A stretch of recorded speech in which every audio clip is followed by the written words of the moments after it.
Mayor साहिबा बेटी है मुनेश जी गुजर। अच्छा, मैं आपको बताऊं, मैं हरियाणा से नहीं आया, मैं आगरा से भी नहीं आया, मैं चौथ का बरवाड़ा से आया हूं।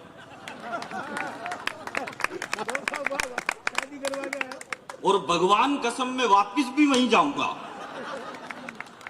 क्योंकि एक बात बताओ, अपन हरियाणा आगरा घूमते फिरे, अपने घर के सामने दूसरे घूमते फिरे, क्या मतलब है फालतू बात से? तो जहां का हो वहीं का बताओ ना। आप सब थोड़ा मस्ती के मूड में आ जाओ। मैं एक एक चेहरे पे मुस्कुराहट देखना चाहता हूं। मेरी लड़ाई किसी पाकिस्तान से नहीं है, मेरी लड़ाई कोई चाइना से नहीं है, मेरी लड़ाई अगर दुनिया में किसी से है तो लोगों की उदासी से है। मैं हर चेहरे पर मुस्कुराहट बांटने के लिए निकला हूं।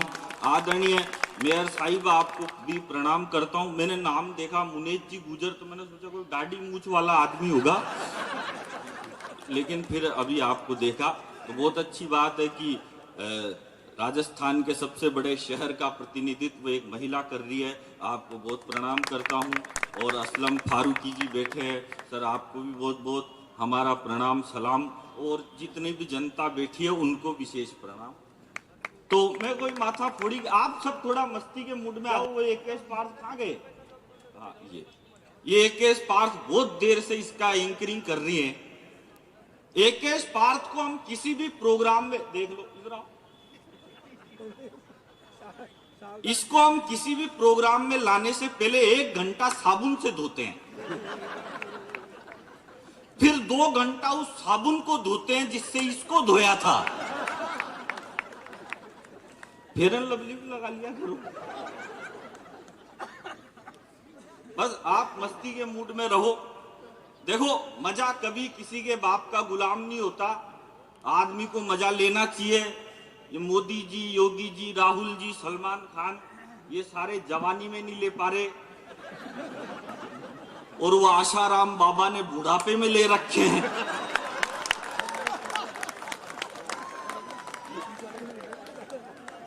मस्त रहना चाहिए भाई साहब। जो मस्त रहता है, किसी ने कहा है, ये किसने कहा मेरे को आज दिन तक मालूम नहीं चला, पर जिसने भी कहा है बढ़िया कहा है कि जो मस्त रहता है वो कभी स्वर्ग में नहीं जाता। जो मस्त रहता है वो कभी स्वर्ग में नहीं जाता, बल्कि जहां जाता है वहीं स्वर्ग बना देता है। तो मैं आपकी महफिल को स्वर्ग बनाने की कोशिश। ये हुर्रिया कहां से लगा रहे हो यार? डू यू मीन हुर्रिया? जानते ही हो आप तो, आप कौन से होनोलुलु से आए हो? आप भी राजस्थान की हो। देखो, मेरे जितना इंटेलिजेंट आदमी आपको दुनिया में कहीं भी नहीं मिलेगा, चाहे आप मोमबत्ती लेके ढूंढो। ये भाई साहब, आप जो ये फोटो वोटो खींच रहे हो ना, ये जमाना गया, अब नया जमाना आ गया। आदमी तो कम करता है यूज, ये लड़कियां ज्यादा करती है। अब लड़कियों को फोटो खींचना होगा ना तो ये मोबाइल निकालेगी।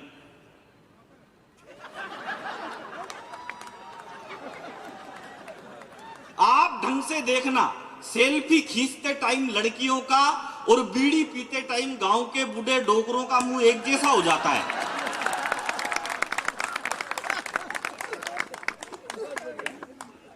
और गर्व करना आप, हम आखिरी पीढ़ी हैं जिनके पास ऐसी माताएं हैं जिनका फेसबुक पे कोई अकाउंट नहीं है।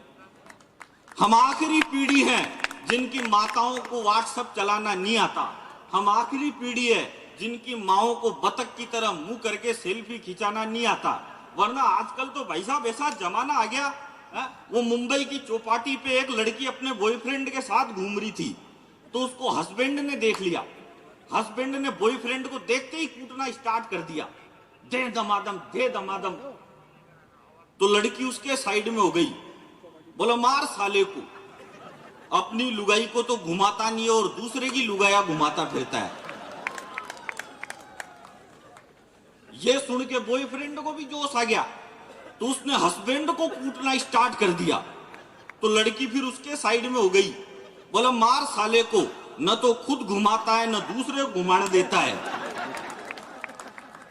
ऐसा जमाना आ गया भाई साहब, समझ में ही नहीं आ रहा। एक लड़की तो मेरे से बोली कि सर एक बार बताओ, मेरी स्किन बहुत सॉफ्ट है, ठंड का टाइम है, झुर्रियां पड़ जाती है, सोते समय क्या लगाऊं? मैंने कहा देवी कुछ लगा मत लगा, लेकिन अंदर से कुंडी जरूर लगा लेना।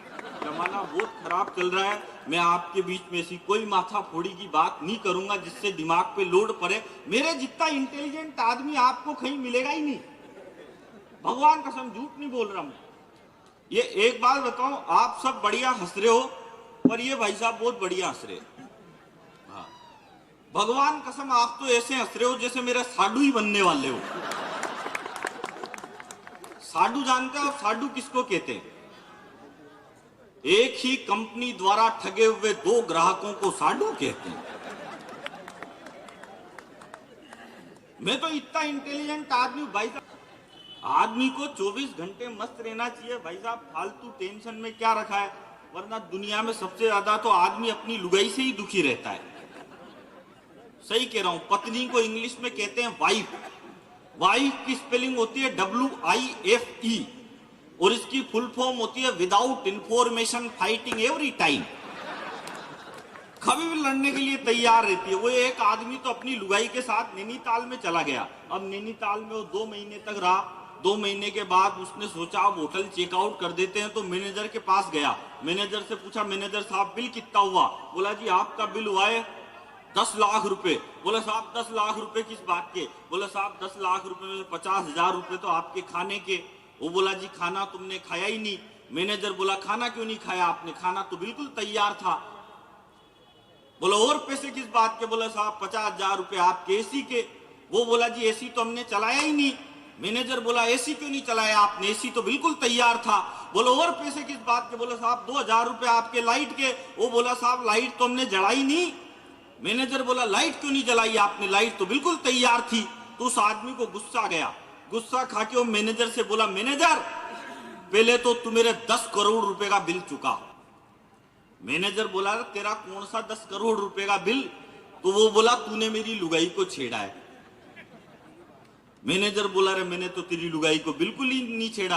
आदमी बोला तूने काई को नहीं छेड़ा? लुगाई तो बिल्कुल तैयार थी। तो जैसा देश हो वैसा भेष कर लेना चाहिए। मैं जयपुर की इस जल महल की इस किनारे पर केवल आपको एक बात कहता हूं कि बीज नफरत के लोगों को कहीं बोने नहीं दूंगा। बीज नफरत के लोगों को कहीं बोने नहीं दूंगा। मैं अपने मुल्क की मुस्कान को खोने नहीं दूंगा। और आपको लगे कि 2 लाइनों में मैंने अच्छी बात कही है तो मैं पूरे सदन की तालियां चाहता हूं कि बीज नफरत के लोगों को कहीं बोने नहीं दूंगा। मैं अपने मुल्क की मुस्कान को खोने नहीं दूंगा। और तुझे लड़ना है तो सरहद पे जा बंदूक लेकर के। मैं दुनिया में किसी भी शख्स को रोने नहीं दूंगा। मैं बहुत इंटेलिजेंट आदमी भाई, मैंने तुमको पहले ही कह दिया था। ओ मिलती थी रोज मुरारी से, पर सेटिंग थी गिरधारी से। जब तक सारे लोग तालियां नहीं बजाओगे यही लाइन सुनाता रहूंगा। ओ मिलती थी रोज मुरारी से, पर सेटिंग थी गिरधारी से। खर्चा राजू से लेती थी, शर्माती थी बनवारी से मिलती थी। जब हम स्कूल में पढ़ते थे तो एक टिफिन में खाते थे। हम सूखी रोटी लाते थे पर घी का भोग लगाते थे। अब रास्ते में मिलती है तो आहें भर के रह जाते हैं। और उसके 2-2 बच्चे मुझको मामा जी कह जाते हैं। वो हो गई पूनम ढिल्लो सी, वो हो गई पूनम ढिल्लो सी। हम रह गए अटल बिहारी से, मिलती थी रोज मुरा। मस्त रहना चाहिए फालतू। आजकल वरना ऐसे ऐसे गाने आए। वो आया अभी भीगी भीगी सड़कों पे मैं तेरा इंतजार करूं।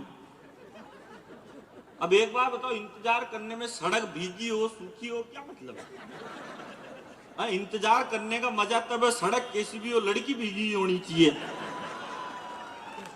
ऐसे ऐसे गाने आगे जिनके माजड़े समझ में नहीं आ रहे। सर काई लो खटिया जाड़ा लगे, झाड़े में बलमा प्यारा लगे, गर्मी में क्या कड़वा लगता है क्या? मैंने तो भाई साहब टीवी देखना बंद कर दिया आजकल। क्या करे, दिमाग खराब हो जाता है, समझ में ही नहीं आता। अब ये टीवी में ये लड़कियां आजकल भाई साहब सलमान खान की फोटो रखती है पर्स में। हर लड़की की पर्स में सलमान खान की फोटो मिलेगी। हालांकि बाद में उनको ब्याह करने के लिए जेठालाल ही मिलता है, और सलमान खान की खुद ही नहीं हो रही कि करीना को सेफ ले गया, ऐश को अभिषेक ले गया। करीना को सेफ ले गया, ऐश को अभिषेक ले गया, धीरज धर के धीर ले गया, दीपिका को रणबीर ले गया। कर रहा है मुश्किल जीना इश्क कमीना, और विकी कौशल के साथ चली गई कैटरीना। एक लड़की थी दीवानी सी, अक्सर गलियों से गुजरा करती थी। वो लड़की अपने चेहरे पे नकाब रखती थी। एक लड़का उसे देखा करता था, वो उस लड़की से बहुत प्यार करता था। एक दिन लड़के ने लड़की से कहा, जाने मन अपने चेहरे पे से ये नकाब तो हटाओ, अपना ये चांद सा चेहरा तो मुझे दिखलाओ। लड़की बोली कि जिस दिन अपनी पहली पिया मिलन की रात हो जाए, जिस दिन तेरा मेरा मिलना हो और बादलों से बरसात हो जाए, मैं उस दिन अपने चेहरे पे से नकाब हटा लूंगी और ये चेहरा आपको दिखा दूंगी। धीरे धीरे दिक्कतें बढ़ने लगी, लड़की लड़के से रोज मिलने लगी। एक समय ऐसा आया, 7 दिन तक वो लड़की लड़के से नहीं मिली। लड़की लड़के के घर पर गई, पड़ोसियों ने बताया कि उस दीवानी की तो मौत हो चुकी। लड़की लड़के की कब्र पर जाकर रोने लगी। ये वही पिया मिलन की रात लग रही थी, क्योंकि उस दिन बादलों से बरसात की झड़ी लग रही थी। तभी उनकी प्रेम कहानी में एक किस्सा और जुड़ गया। आंधी के थपेड़े से लड़की के चेहरे का नकाब उड़ गया। लड़की ने अपना वादा निभा लिया, अपना चेहरा अपने प्रेमी को दिखा दिया। तभी कब्र में से आवाज आई, ये दोस्त ये तो समय समय की बात है, कल तेरे चेहरे पे नकाब था, आज मेरे चेहरे पे नकाब है। इसको बोलते हैं प्यार। वरना तो आजकल कैसा जमाना चल रहा। हमारे पड़ोस की एक छोरी की शादी हुई, शादी होते ही उसने जाते ही अलमारी में एक चने की पोटली रख दी। तो हस्बैंड उससे बोला, यार तूने अलमारी में चने की पोटली क्यों रख रखी है? तो बोली, क्या है कि जब भी मेरा बचपन में कोई नया बॉयफ्रेंड बनता था तो मैं एक चना इस पोटली में डाल देती थी। अब ये पूरी पोटली इकट्ठी हो। हस्बैंड बोला, पोटली वोटली तो ठीक है, पर तूने इसमें 20 का नोट क्यों रख रखा है? बोली, बेवकूफ, इसमें से आधा किलो चने मैंने बेच भी तो दिए। देखो, मैं आपको बताऊं, मैं किसी भी राजनीतिक पार्टी का आदमी नहीं हूं, न मैं बीजेपी का आदमी हूं, न मैं कांग्रेस का आदमी हूं।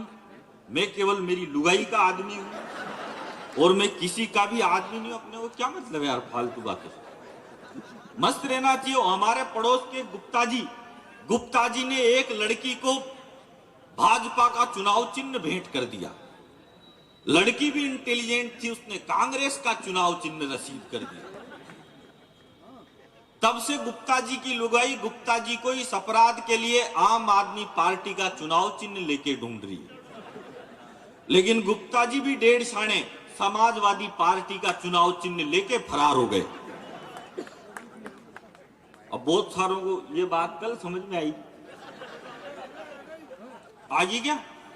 तो भाई साहब, सब आपके जितने इंटेलिजेंट थोड़ी हैं।